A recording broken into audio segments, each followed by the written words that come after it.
YouTube, welcome back to another video. We got a reaction for y'all. This reaction is 6 most disturbing footage caught on police dash cam. This seemed like a good video that I feel like y'all would like, so I decided to do a reaction to it. Make sure if you're new, subscribe after you watch the video so you know if you want to stay around or not. We're not gonna do too much talking, we're just gonna jump right into the video right now. Hope everybody hope everybody doing good. Y'all know. Let's start the screen record. Hold on. Start the screen record. 3, 2, 1. Starting the video now.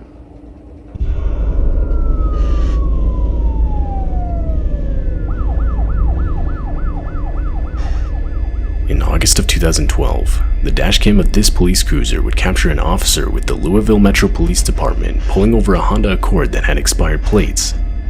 3 were inside the vehicle, and upon talking to them, the officer conducting the traffic thing's about to fall over. Hold on, y'all. Stop would quickly pick up on the nervous and anxious behavior they were giving off. A few seconds later, and the officer would hear the sound of kicking and yelling coming from inside the trunk of the vehicle. This is when the officer would call for backup and have to forcefully detain the 3 suspects. All the officers on scene would then cautiously open the trunk. They would find a man with a towel tied around his head and his hands tied around his back. He got kidnapped? Bro, what are the odds of getting pulled over? The man inside the trunk turned out to be the owner of the vehicle.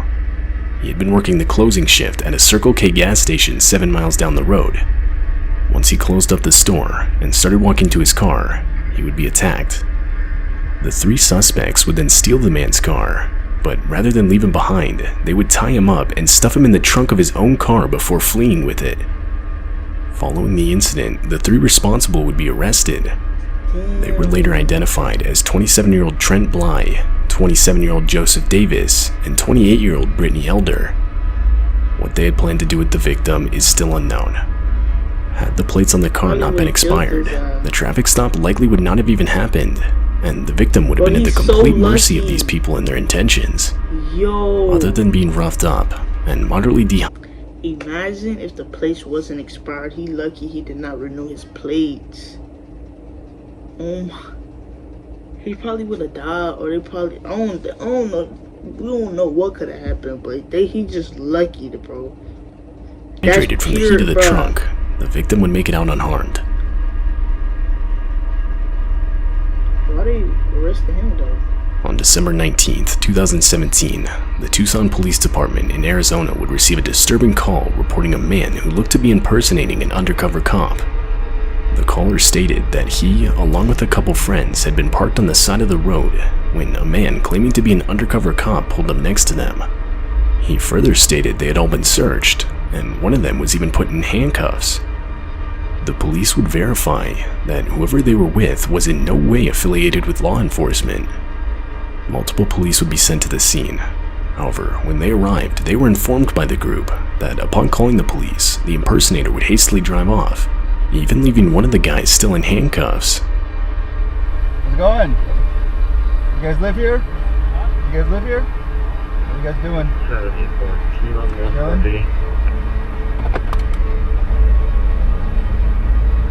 Now you know he don't even look like a police officer, bruh.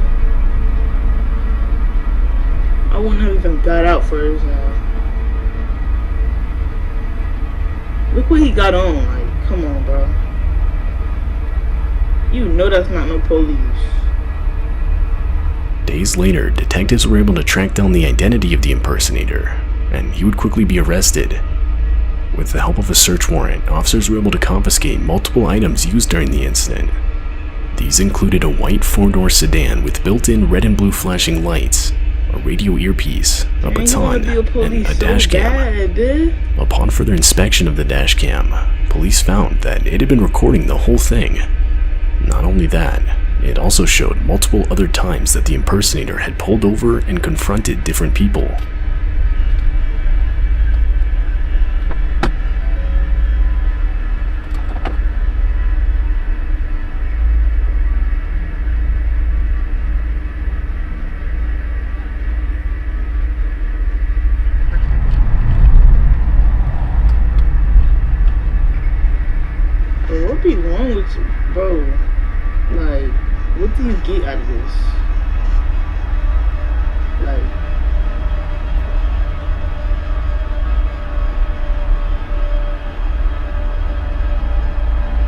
motives for doing this aren't exactly clear, but the fact that he was willing to even go as far as putting people in handcuffs doesn't make them look good. One can only imagine what his true intentions were. Ultimately, he would receive charges of impersonating a law enforcement officer and kidnapping.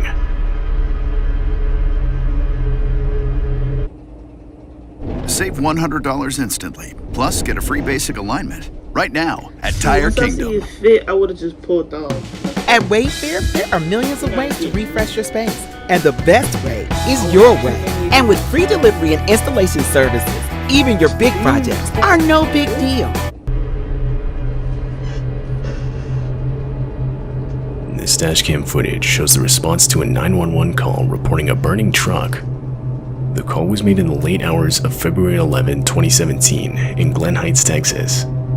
It was reported that a truck engulfed in flames was stopped in the drive-thru lane of a Jack in the Box, dangerously close to the building itself.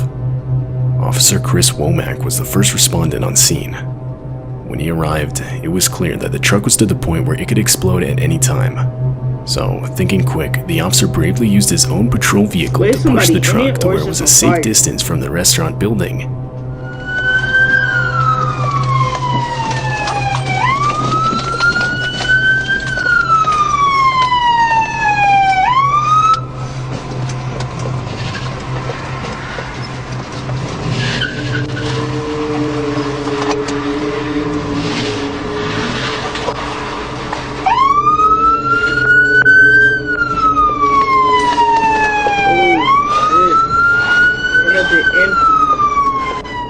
The act was able to save any damage to the building. It was also able to save any injuries from occurring, as none were ever reported.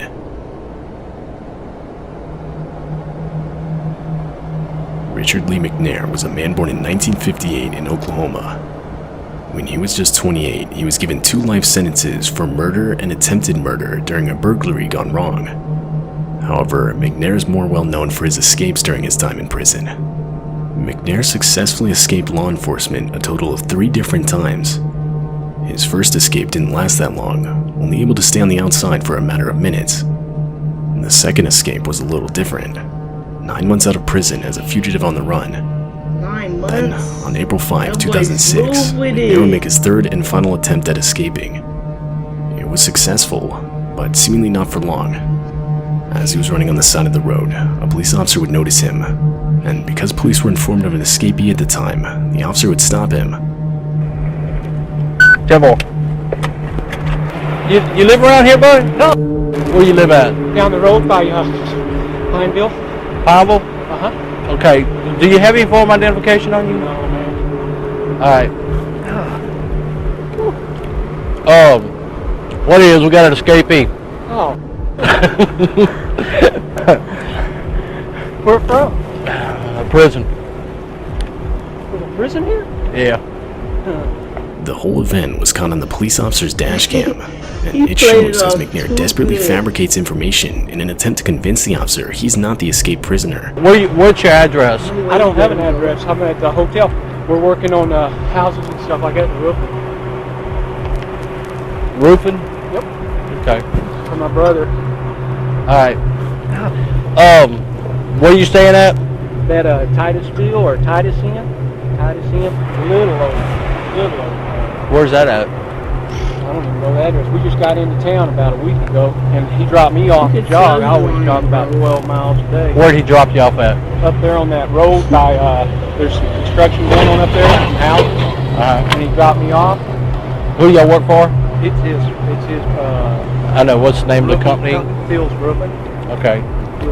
Did you go through a broad patch or He something? said Bill's Roofing. I always roof in shorts and cut my scratching up on, the roof. That's why your knees are all cut up? McNair's ability to quickly come up with fake information What? proved He extremely on the helpful go in with convincing it. the officer he had nothing to do with the escape. However, he would make a couple mistakes. Near the beginning of their conversation, the officer asks for McNair's name. He does this once again near the end of their conversation. What's your name? Robert Jones. Robert Jones? Uh-huh. What's your name again? Jimmy Jones. McNair gives 2 different fake names, though the officer doesn't catch this, and in the end actually lets McNair go, thinking he's just a jogger. When I crossed the tracks down there, I saw you running. I said, well, how lucky can I be? No. I'm not no prison escapee. I'm sorry to have to hold you up, but Hey, no, I'm just doing my job, man. I know you are. But yeah, just be careful. You'll probably get stopped again. Okay? Don't be alarmed by it. All right. That's our quick line there. Have a good day now. Be careful, buddy. Thank you. All right. This crucial mistake would allow Richard McNair to remain free for a full year and a half after this encounter. Once he was finally discovered again by law enforcement, he would be sent to a Supermax prison in Florence, Colorado, the most secure prison in all of the United States. Another attempt to escape was never made by Richard Lee McNair. But he did that, police officer, though, I ain't gonna lie. This police dashcam footage comes from a California Highway Patrol vehicle. The two officers inside were responding to a reported structure fire when a large mudslide is quickly revealed on the road. But once it's noticed, it's too late. There wasn't enough time for the driver to react, therefore the patrol vehicle is sent directly into it. All four wheels are quickly elevated off the ground, spinning the vehicle around and forcing it with the current of the mudslide. Yo, I would literally lose my shit. And at nighttime too, bro. Oh, nah.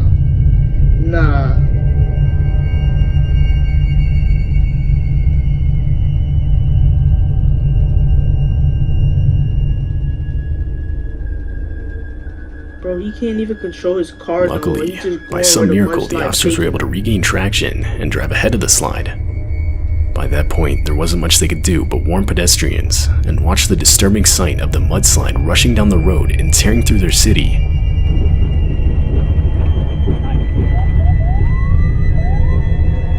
Get out of here! Get out of here! Get out of here! Run! Go!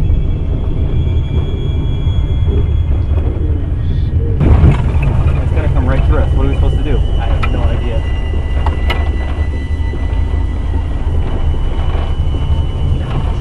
Ventura 29201, there is a very active mudslide coming down Olive Mill towards the 101 right now.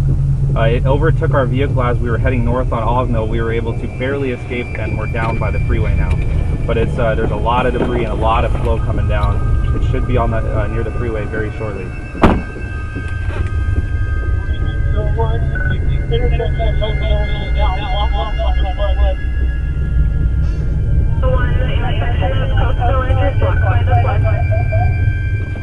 Mike, get in the car! Mike, get in the car! Get in the car, Mike! Get in the car! Get in the f***ing car! Back up. Get the PA on. In the early morning hours of July 27th, 2018, police in Wyoming received multiple calls reporting a reckless wrong-way driver on the highway. Officers Rob Meredith and Chris DeBoer were the first on scene. In order to stop the driver, the officers were forced to use their own police cruiser as a makeshift barricade, which was all caught on their dash cam.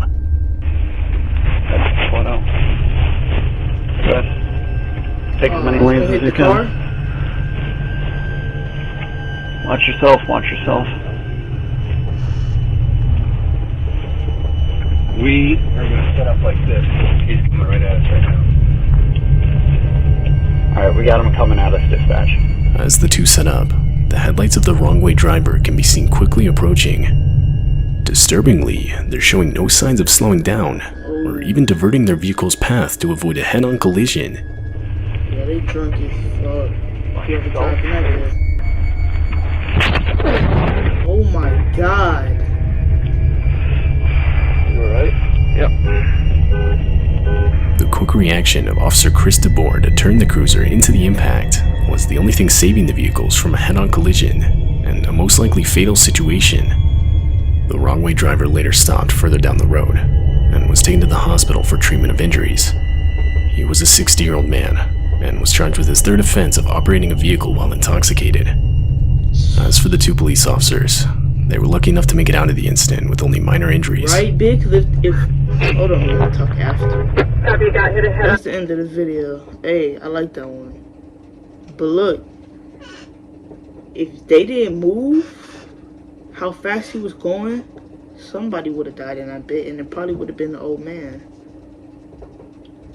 Cause see how fast he was going, he did not even try to slow down, nothing.